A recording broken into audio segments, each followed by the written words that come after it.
सूत जी बता रहे हैं कि भागवत कथा श्रवण करके ज्ञान और वैराग का कल्याण हुआ, उद्धार हुआ।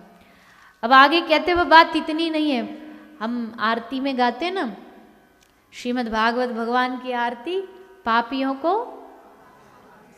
पाप से है तारती। अब कोई कितना भी बड़ा पापी हो, वो अगर भागवत जी में आ जाए तो क्या होगा? ले सुनो, एक आत्मदेव नाम के ब्राह्मण, उनकी पत्नी धुंधली थी, थोड़ा सा टेढ़ी बुद्धि थी। धुंधली मतलब होता है विपरीत बुद्धि। कुछ लोग जो नेगेटिव माइंड्स होते हैं ना, उसको धुंधली कहा जाता है। पुरुष भी धुंधली हो सकता है, मेल भी धुंधली हो सकता है। अगर नकारात्मक नेगेटिव थॉट्स वाला कोई विचार वाला ना, तो समझ लेना कि ये धुंधली आई है, ये धुंधली का प्रागट्य हुआ है। आत्मदेव कौन है? आत्मा, हम जीव। तो आत्मदेव महाराज धुंधली के साथ रहते थे, पर जीवन में एक दुख था कि बच्चा, बालक नहीं था। तो एक संत ने कृपा करके उनको प्रसाद दी। पहले तो संत ने समझाया कि बेटा तुम्हारे भाग्य में है ही नहीं, पर कभी कभी क्या होता है ना, हम अपने भाग्य को चैलेंज करना चाहते हैं। भाग्य मतलब हमने जो कर्म किया उसी का तो फल भाग्य है, फिर उसका परिणाम बहुत गलत होता। अब जो हमारे भाग्य में नहीं लिखा उसको जबरदस्ती खींच के लागो ना, तो एक दिन फिर वो हमारे जीवन में बुराई करेगा। बच्चा नहीं होगा, बोले नहीं हमको तो चाहिए बेटा। महात्मा ने कहा ले एक फल ले जा, अपनी पत्नी को दे देना, कृपा हो गई तो ठीक है। कोई चमत्कार नहीं है, साधु चमत्कार नहीं करता, साधु कृपा करता है। तो फल दिया, फल लेकर के आगे धुंधली को दिया, देवी खा लेना। बोली हाँ खा लूंगी। पर धुंधली मतलब नेगेटिव माइंड, अब बैठी बैठी सोच रही फल खाऊंगी, गर्भवती हो जाऊंगी तो बड़ा कष्ट होगा, ऐसा होगा वैसा होगा। फल नहीं खाया और उस फल को एक गाय को खिला दिया। उसकी बहन ने उसको, बालक उसके पेट में था, उसने अपनी बहन को दे दिया, जिसका नाम धुंधकारी रखा। और गाय के पेट से जो बालक हुआ उसका नाम गौकर्ण हुआ। भाई दोनों एक थे, पर दोनों के विचार एकदम अलग थे। गौकर्ण महाराज परम भक्त थे, धुंधकारी परम पापी था और ये परम ज्ञानी थे। तो जब पाप बढ़ा, घर में शिकायतें आने लगी, तो आत्मदेव को वैराग हुआ। और तब संत की बात याद आई कि भैया जिनके बेटे नहीं वो तो दुखी हैं, पर जिनके हैं वो कौन से सुखी हैं। कहीं ना कहीं से तो कोई ना कोई तो दुख आ ही जाएगा। अब समझ आया, अब घर को त्यागने का मन किया, पर अभी भी थोड़ा थोड़ा मोह थोड़ा फंसा है।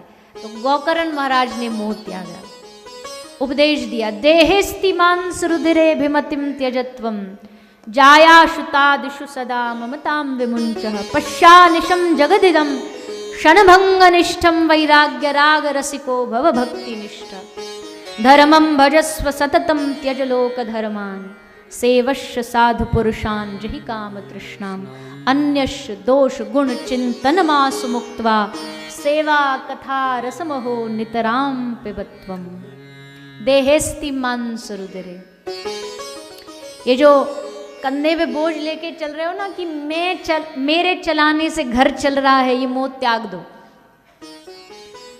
ये मोह सबके भीतर होता। हमें लगता अरे हम चले गए तो घर कौन संभालेगा, या सबके जाने से दुनिया चलती है और बड़े मौज से चलती है।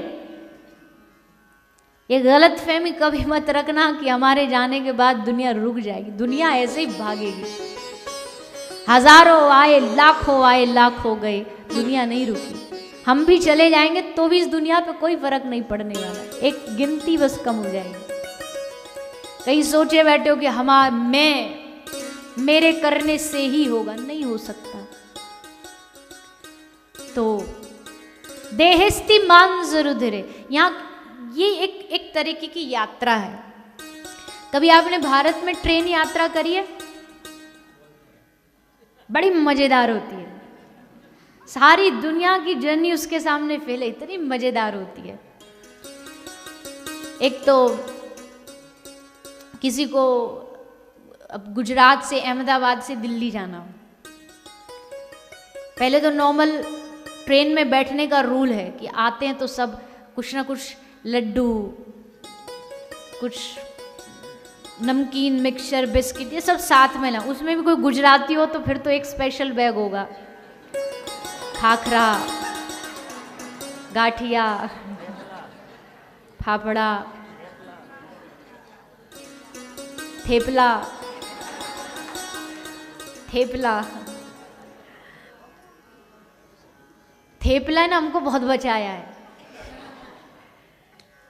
हमारे जीवन में थेपले का बहुत मेन रोल है। हम साल में एक कथा करते हैं। एक कथा मतलब एक कथा होती है, वो मोस्टली जो होती है वो कुछ ऐसी देश में होती है जहाँ पर हिंदू होते ही नहीं। जैसे अभी रिसेंटली जो हुई वो टर्की में हुई। अब टर्की देश ही ऐसा है हमारा जहाँ चारों तरफ बस खाने के नाम पे तो राम राम राम राम, कोई दुनिया की चीज़ छोड़ते ही नहीं, कुछ नहीं छोड़ते। तब ऐसी जगह कैसे खा लोगे? हम तो कहीं भी वैसे भी कहीं नहीं खाते जहाँ कुछ ऐसा बनता हो नॉन वेज वगैरह। 9 दिन 7 दिन का था, 2 दिन ट्रैवलिंग हो जाता, 10 दिन, तो 10 दिन हमको थेपला ही बचाता है। और भारतीय बड़े जुगाड़ू हैं।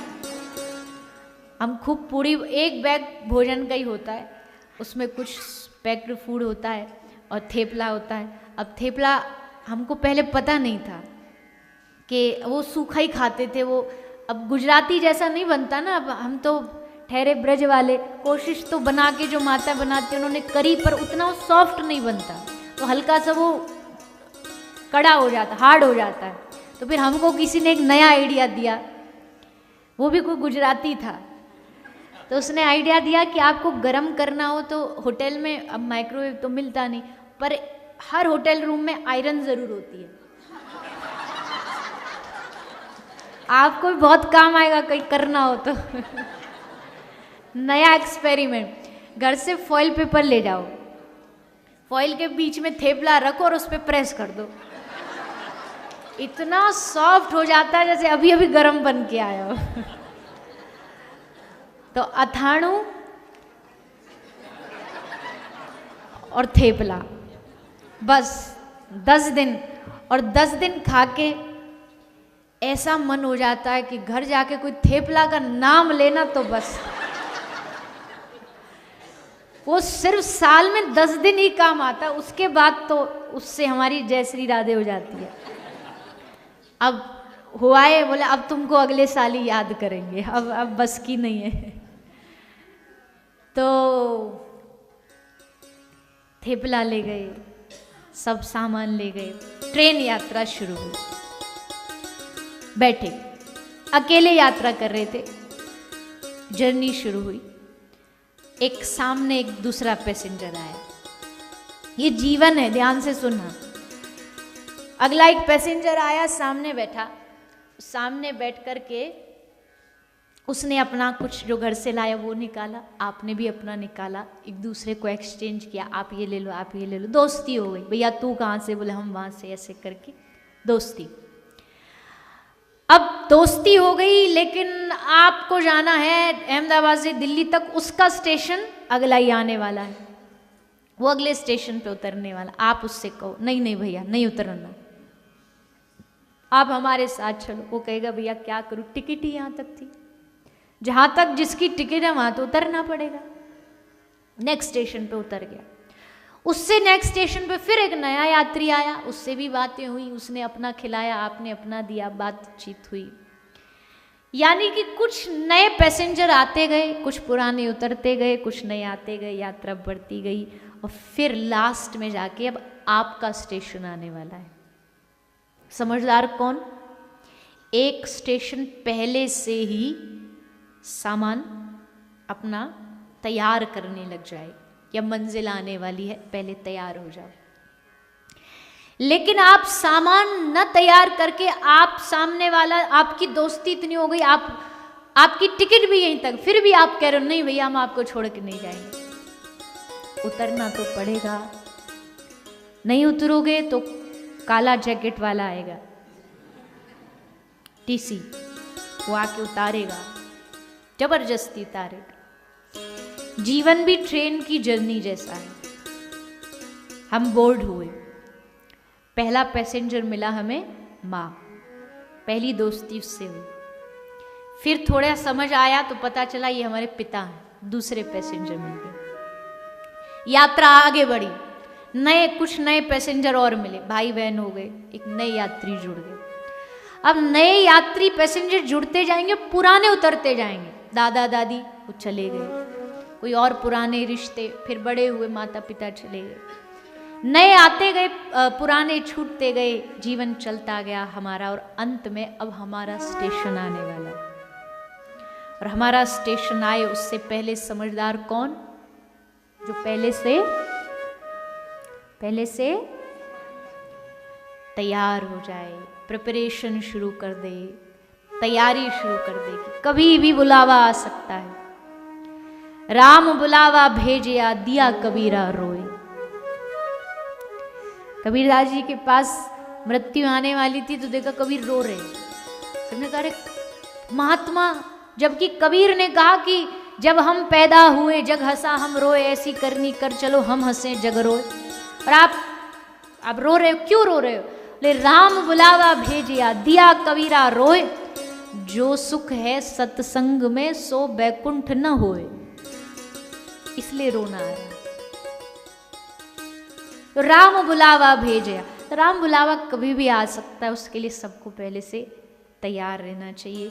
अपनी तैयारी रखो, और अगर नहीं उतरोगे स्टेशन पे तो यमराज काला कोट वाला आएगा, जबरदस्ती लेके जाएगा, क्योंकि काल से कोई बचा नहीं। काल से बचने की कोशिश जितनों ने भी करी, कितने भी बाल पर कलर लगा लें, काल तो आएगा।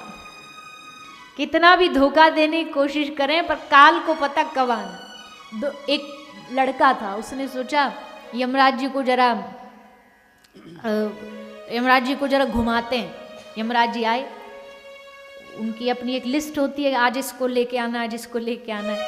तो यमराज जी आए उसके घर में, लड़का थोड़ा आज का दिमागी था, ला अरे यमराज जी चलेंगे, क्या जल्दी है, बैठो ना, थोड़ा चाय नाश्ता करो। तो यमराज जी बोले वाह बड़ा अच्छा, अभी पहला एक इंसान है जो हमसे चाय नाश्ता पूछ रहा है। बोले चाय लेंगे कॉफी लेंगे? यमराज जी बोले चाय चलेगी। तो चाय लेके आया और किचन में जाके क्या किया, चाय में एक नींद की गोली मिला दी। अरे कोई शास्त्र की कथा नहीं, कहीं पूछने लगो भागवत जी में कहाँ लिखी है, ऐसे ही सुना रहे। तो उसने नींद की गोली चाय में मिलाई, और जो यमराज जी की डायरी होती है ना जिसमें नाम लिखे, तो उसमें अपना नाम फर्स्ट से कट करके लास्ट में लिख दिया कि जब तक हम तक यमराज जी घूम के आएंगे, हमको थोड़ा टाइम तो मिल जाएगा, थोड़े टाइम में हम जो भी करना हो कर लेंगे। तो यमराज जी को चाय दी, यमराज जी पी के मूर्छित हो गए। थोड़ी देर बाद होश आया तो यमराज जी ने कहा वाह भैया तू बड़ा अच्छा इंसान मिला, आज तक तेरे जैसा मिला ही नहीं। हम तो सोच रहे थे हमसे सब डर के भागे, पर तूने हमसे चाय नाश्ता पूछा, हम तुझसे इतने खुश हो गए। जा आज हम तुझे माफ करते, आज हम लिस्ट ऊपर से नहीं, आज पीछे से चालू करेंगे। लो कर लो बात, काल को चकमा दोगे? अरे भैया ये नहीं कर सकते आप, कितनी भी कोशिश कर लो, पर काल तो आएगा ही, जिस दिन जिस घड़ी जिस समय निश्चित होगा। आए उससे पहले तैयार, स्टेशन कभी भी आ जाए वी आर रेडी। हम कभी भी हमेशा 24 घंटे तैयार हो उस चीज के लिए। तो गौकर्ण महाराज अपने पिताजी को समझा रहे, सेवा कथा रसमहो नितराम पिबत्वम, लोक धर्म को त्यागो परम धर्म का आश्रय करो। हे पिताजी, पिता के मन में वैराग जागा और श्री आत्मदेव ब्राह्मण घर त्याग करके वन में चले गए, भजन किया। धुंधकारी और पाप करने लगा, वैश्याओं के साथ रहने लगा। एक दिन वैश्याओं ने मिलके उसे मार दिया, मर के एक राक्षस बना, और उस राक्षस के उद्धार के लिए बहुत उपाय किए। अंत में जाकर के श्रीमद् भागवत कथा का आयोजन हुआ। भागवत कथा में सब आके बैठे, इसको भी बैठना था। कहाँ बैठे? तो कहाँ बैठा? बांस में। गुजराती में बांस को क्या बोलते हैं? बांस। अब आप ही डिसाइड कर लो पहले, जो भी हो। बैम्बू तो अंग्रेजी में बोलते हैं, इंग्लिश में तो बांस फाइनल, ठीक है। तो बांस में बैठ के धुंधकारी कथा सुना। पहले के, अभी से कुछ समय पहले तक भी भागवत जी होती थी ना, तो उसमें एक विधि थी कि एक भागवत के पास में बांस रखा जाता था। अब थोड़ा थोड़ा बहुत सारी विधि कम हो गई, इनमें से ये भी एक कम हो गई। तो कोई मुझसे बोला अब बांस क्यों नहीं रखते, कोई आके सुने कथा, कोई भूत प्रेत। तो मैंने कहा भूत एडवांस हो गए, अब वो बांस नहीं सोफा पे बैठ के सुनते हैं, अब उनको भी वीआईपी ट्रीटमेंट चाहिए। ऐसे नहीं आएंगे भैया, कहीं भी पटक दोगे। वैसे शास्त्र आज्ञा करता है कि जहाँ भगवान की कथा होती है ना, वहाँ जीव, प्राणी, आत्मा, देव, तीर्थ, धाम सब आके कथा सुनते हैं। देवी देवता किसी भी रूप में आकर के कथा सुनते हैं। हम सब, इसलिए कथा में बहुत सावधानी जरूरी है। यहाँ किसी भी अनजान आदमी को देख करके उसको कुछ बोल नहीं देना। यहाँ कभी भी किसी भी रूप में कोई मिल सकता है, ना जाने किस रूप में नारायण मिल जाए। तो जो भी भगवान की कथा में आता है ना, वो सब भगवत स्वरूप है, इसलिए सबको सम्मान देना चाहिए, सबका आदर करना चाहिए। ये नहीं कि नारायण भगवान आए थे तुमको दर्शन देने, तुम उनसे चेयर के लिए लड़ पड़े थे, बाद में पता चला कि भगवान तो आए थे दर्शन देने, हम लड़ रहे हैं उनसे। तो बहुत सावधानी जरूरी है। तीर्थ में जाने पर, कथा सत्संग में जाने पर, इन जगह सावधानी जरूरी होती है, क्योंकि यहाँ सब वेश बदल करके संत महापुरुष सब दर्शन करते हैं। तो धुंधकारी का श्रीमद् भागवत कथा श्रवण करके उद्धार हुआ। आगे भागवत जी में भागवत श्रवण की विधि बताइए, कथा कैसे सुननी चाहिए। वैसे तो बहुत सारे नियम हैं, पर एक अंतिम बात ये कह दी गई कि सदा सेव्या श्रीमद्भागवती कथा यशा श्रवण मात्रेन हरिश्चित्तम समाश्रयेत्। भगवान की कथा सदा सुनने योग्य है। भागवत के लिए कोई दिन तिथि निश्चित नहीं है, जब मिल जाए तभी सुन लो। हरिश्चित्तम समाश्रयेत्, कथा सुन के क्या होता है, बोले हरि हमारे चित्त में आकर के विराजमान हो जाते हैं। ऐसी श्रीमद्भागवत जो कृष्ण प्रदायनी है, कृष्ण भक्ति प्रदायनी है, उस भागवत का हम सबको मौका, अवसर प्राप्त हुआ है।